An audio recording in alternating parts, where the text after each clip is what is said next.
नमस्कार, मैं हूं शीतला तिवारी। दोस्तों, जब अगर दरोगा और पुलिस ही सुरक्षित नहीं है तो आम आदमी का क्या होगा।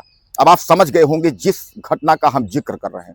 उत्तर प्रदेश के बस्ती जिले के जो है ये थाना है परशुरामपुर। अब परशुरामपुर जो है थाने में जसाई पद पर तैनात थे अजय गौड़। अजय गौड़ जो है 5 फरवरी को जो है वह लापता हो गए थे और लापता होने के बाद जो है उनकी पत्नी जो रंजना गौड़ थी, उन्होंने जो है लापता का एप्लीकेशन दिया था, उन्होंने बयान दिया था, उन्होंने दर्ज कराया था शिकायत कि वो हमारे पति जो है लापता हो गए हैं। और लापता होने के बाद जो है पुलिस खोजना शुरू कर देती है। पुलिस खोजती है तो उनकी जो बाइक है वह एक थोड़ी दूर पर जो है यानी नदी के किनारे उनकी बाइक जो है वो खड़ी रहती है। अब पुलिस उसके बाद जो है दरोगा अजय गौड़ की तलाश करती है। अब तलाश किस तरह करती है, अब ये तो भगवान मालिक है, यानी पुलिस किस तरह तलाश कर रही है। लेकिन तलाश में जो है वहां बाइक के आसपास जो नदी थी उस नदी में भी तमाम जो है छानबीन किया गया, लेकिन वहां दरोगा जी का कोई पता नहीं चला अजय गौड़ का। और बाद में अयोध्या के सरयू में जो है उस नदी में अयोध्या की जो शव यानी बॉडी जो है वह तैरते हुई दिखी। लोगों ने देखा, लोगों ने पुलिस को सूचना दिया और जब पुलिस मौके पर पहुंचती है तो वहां देखती है वह जो शव था, जो बॉडी थी, वह अजय गौड़ की थी। यानी पुलिस ने जब यह कन्फर्म किया कि बॉडी उनकी है तो हालांकि पोस्टमार्टम वगैरह जो प्रक्रिया होती है उस प्रक्रिया के तहत पुलिस अपनी कार्यवाही जो है वह तेज कर दी। अब इस पर जो है अजय गौड़ के जो भाई अरुण कुमार हैं वह पहले एसडीएम थे और इस समय जो है एडीएम है। यानी समझ लीजिए कि एडीएम डीएम एडीएम समझते ही हैं, एसडीएम भी आप समझते हैं। वह एसडीएम से जो है प्रमोट होकर के उसके बाद एडीएम बने हुए हैं।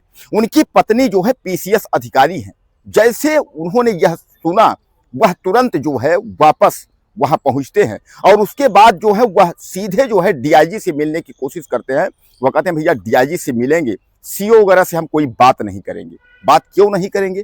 क्योंकि सीओ ने जब उनसे बात किया तो बहुत ही बेहुदा ढंग से सीओ ने बात किया। अब आप समझ सकते हैं पुलिस का एक अधिकारी और एक एडीएम अधिकारी से यानी जो बात कर रहा है उसका लहजा ठीक नहीं है, ऐसा अरुण कुमार यानी एडीएम ने बताया कि हमसे जब बात हुई तो उन्होंने बात सही तरीके से नहीं किया, इसलिए हम बात नहीं करेंगे। अब अरुण कुमार का यह कहना है एडीएम का कि पुलिस वालों पर यानी 4 पुलिस वालों पर जो है हत्या का मुकदमा चलाया जाए और उसके अलावा जो बाकी पूरे थाने के पुलिस हैं उनको सस्पेंड कर दिया जाए। यह कहना है एडीएम यानी जो अजय गौड़ के भाई हैं एडीएम अरुण कुमार, उनका यह कहना है। और उसके बाद वह बैठ जाते हैं, वह कहते हैं कि हम जब तक डीआईजी से मुलाकात नहीं कर लेंगे तब तक जो है हमको किसी से बात नहीं करना है। दोस्तों आप समझिए, यानी कहने का तात्पर्य जो है एक पुलिस विभाग का मामला और पुलिस थाने का खुद दरोगा, और अगर वह रहस्यमयी ढंग से गायब हो जाता है और पुलिस की इतनी बड़ी लापरवाही कि उसने पत्नी जो है उस पर आरोप लगाती है कि हमारे पति जो है वह वहां से बस्ती से यानी निकल करके यानी कहीं गए थे, उसके बाद वह घर आ रहे थे, उसके बाद उनको रास्ते में किडनैप कर लिया गया, यानी उनको कहीं बंधक बनाया गया है और किसी विश्वसनीय आदमी उनको ले करके गया है। हालांकि जो उनका सीसीटीवी है उसमें कह रहे हैं कि सफाई कर्मी के साथ जो है वह निकले हैं बाइक से और उसके बाद जो है तब से वह लापता हो गए हैं, उनका नंबर बंद हो गया है। पत्नी की अगर हम बात करें, पत्नी कह रही है कुछ दिन बात हुई है लेकिन रात 8 से 9 बजे उनका फोन जो है बंद हो गया है। इस पर पत्नी जो है गहरा पुलिस पर एक तरीके से अगर मारा जाए वह आरोप लगा रही है। और अगर अरुण कुमार एडीएम की हम बात करें कि अगर पुलिस वालों पर हत्या का मुकदमा की अगर बात कर रहे हैं और सस्पेंड की बात कर रहे हैं तो इसका मतलब ये है कि उस थाने की जो है घोर लापरवाही है। अब आप समझ लीजिए, अब वह जो है परशुरामपुर यानी बस्ती अंतर्गत परशुरामपुर जो थाना है उसमें जो है वो जसाई पद पर तैनात थे, यानी सब इंस्पेक्टर थे। लेकिन जो वहां के कोतवाल थे, जो वहां के प्रभारी थे थाना के, वह जो है छुट्टी पर गए थे, इसलिए जो है उनको चार्ज जो है वह थाने का मिला था।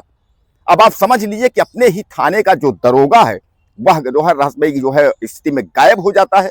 उसके बाद उसकी मोटरसाइकिल जो है नदी के किनारे एक मिलती है, जहां की बताया जा रहा है कि पुलिस वालों ने गोताखोर लगाकर तमाम छानबीन किया, वह वहां नहीं मिले।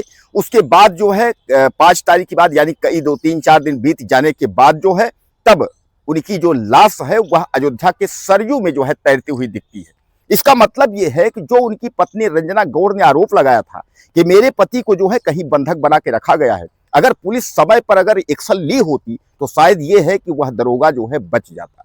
लेकिन आज वह दरोगा तो इस दुनिया में नहीं है। लेकिन पुलिस महकमा पर सबसे बड़ा सवाल खड़ा हुआ है कि आखिर जो है पुलिस क्या अपने परिवार की भी सुरक्षा नहीं कर सकती? जब पुलिस एक दरोगा और पुलिस की ही सुरक्षा नहीं कर सक रही है तो आम पब्लिक का क्या होगा? यानी यह सबसे बड़ा सवाल है। और दोस्तों मैं आपको बता दूं, कानून व्यवस्था को लेकर के उत्तर प्रदेश में जो है अब पुलिस विभाग पर टिप्पणी लगना शुरू हो गया है। योगी आदित्यनाथ के कानून व्यवस्था पर जो है उंगली लगना जो है, और क्या उंगली उठाना, लोग तमाम जो है विपक्ष के भी लोग जो है चिल्ला रहे हैं कि अब जो है कानून व्यवस्था नहीं, जो भी कुछ है सब जो है शून्य है और उसके बाद जो है केवल जंगल राज है। अब आप समझ लीजिए कि एक थाने का जो है दरोगा रहस्यमय स्थिति में गायब होता है, उसके बाद जो है उसकी लाश जो है नदी में मिलती है और पता चलता है कि जो है अब थाने वालों का जो है क्या उसमें रोल है। हालांकि मैं आपको बता दूं कि थाने पर यह भी कहा जा रहा है कि अगर हम उनके भाई और उनके जो है भाभी की बात करें, जो उन्होंने मुकदमा और हत्या का जो केस की उन्होंने बात की है, इसका मतलब सीधे सीधे जो है आरोप लगा रहे हैं। अब हम सीओ की अगर बात करें, जो सीओ जिसने बात किया उनसे, यानी जो है एडीएम से, अब समझिएगा जिले का जो है डीएम और जिले का कप्तान, तो जिले का एक डीएम जो होता है, डीएम से नीचे एडीएम होता है, आप भी समझते हैं, और एडीएम जो है उसके बाद एक सीओ पीसीएस रैंक का, यानी ये दोनों जो है अगर समझा जाए तो आगे पीछे दोनों अधिकारी हैं, थोड़ा बड़े नीचे मान के चलिए। अब बताइए कि जब एक अधिकारी से अगर इस तरीके से बात कर रहा है तो आम आदमी का क्या होगा? यानी दोस्तों गंभीर सवाल इस पर हैं। लेकिन अब जो है पुलिस उसकी जांच कर रही है कि आखिर अजय गौड़ की मौत कैसे हुई, अजय गौड़ की मौत किस तरीके से हुई, कहां से कैसे हुई। पहले तो पुलिस ने सुसाइड करने की स्थिति बनाई, लेकिन वहां ऐसा कुछ नहीं था, इसलिए उनका घर में ऐसी कोई दबाव नहीं था, मानसिक पारिवारिक दबाव नहीं था, ऐसा कुछ नहीं था। इसलिए जो है हर बिंदु पर जो है पुलिस जांच कर रही है और आरोप भी लग रहे हैं, उनकी पत्नी लगा रही है, परिवार लगा रहे हैं। तो बहरहाल दोस्तों अब इसकी जांच चल रही है। अब जांच में पुलिस का क्या सामने आता है, अब वह जो है वक्त तय करेगा।